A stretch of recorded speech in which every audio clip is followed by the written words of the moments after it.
앞서 우리가 묵념의 시간을 가졌습니다만 오늘은 연평도 포격전 11주기가 되는 날입니다.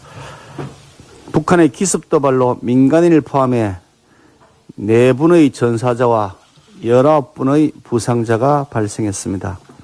소중한 우리 국민의 생명을 위협한 북한의 무력도발을 거듭 규탄하며 연평도 영웅들을 마음 깊이 추모하고 기립니다.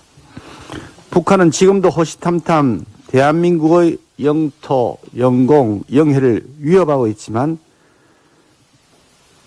문재인 정권의 대북 굴종 정책 탓에 우리 군은 미사일이라 부르지도 못하고 도발이라 부르지도 못하는 홍길동 신세가 되어 있습니다.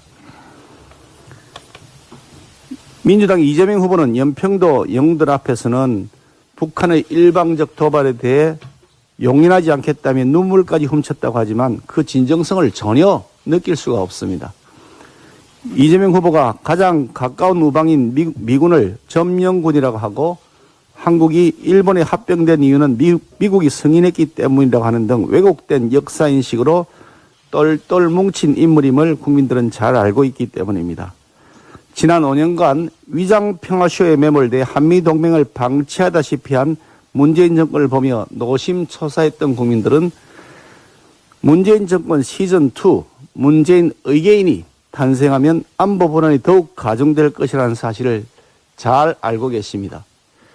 우리 국민의힘은 연평도 포격전 영웅들의 희생이 헛되지 않도록 내년 봄 정권 교체를 통해 튼튼한 안보, 강한 국방으로 국민 안전을 반드시 실현시켜 나가겠습니다.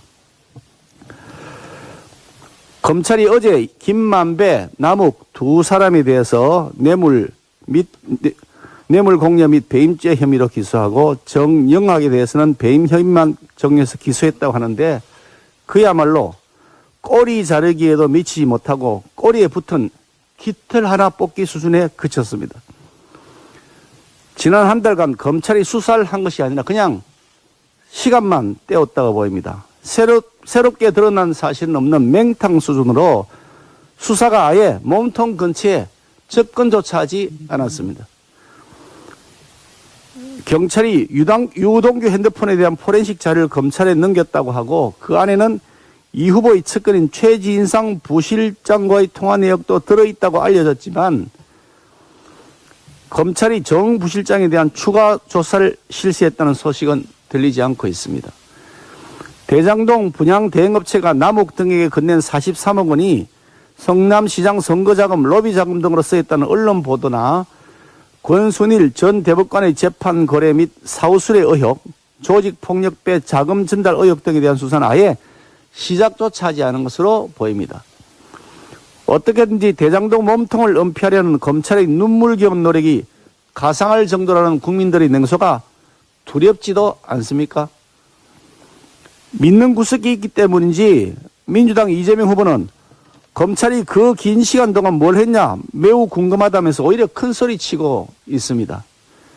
말로는 특검에 조건 없이 동의한다고 하지만 실제로는 얼토당토 않은 조건을 내걸면서 특검을 계속 미루고 있는 민주당과 이재명 후보의 기만적 이중 플레이는 마치 지킬과 하이드에 흡사합니다. 이재명 후보와 민주당이 지난 주말 동안 반성과 사과를 수없이 입에 올렸지만 사실은 돌아선 민심을 잡기 위한 속임수에 불과했을 뿐이고 진짜 속내는 국민적 분노를 일시적으로 회피하기 위한 시간 벌기용 꼼수였던 것입니다. 대장동 게이트에 국민들이 분노하는 진짜 이유는 공공개발이라고 하는 탈을 쓰고 이재명 후보 주의를 맴도는 특정 개인에게 천문학적 개발 이익이 돌아가도록 애초부터 설계가 되었으며 그 설계를 한 이가 책임 회피로만 일관하며 뻔뻔하게 집권 여당의 대선 주자로 나섰다는 데 있습니다. 우리 국민들은 문재인 정권 5년 내내 쇼를 신물이 나도록 봤습니다. 이재명 후보는 특검을 수용하는 척, 반성하는 척 하면서 적당히 국민 기만쇼로 대장동 의혹을 덮을 생각만 하고 있다는 사실을 국민들이 모를 것이라고 생각한다면 커다란 오판임을 엄중히 상기시켜드립니다. 국민은 결코 어리석지 않습니다. 우리 국민은 더 이상 쇼에 속지 않을 것입니다.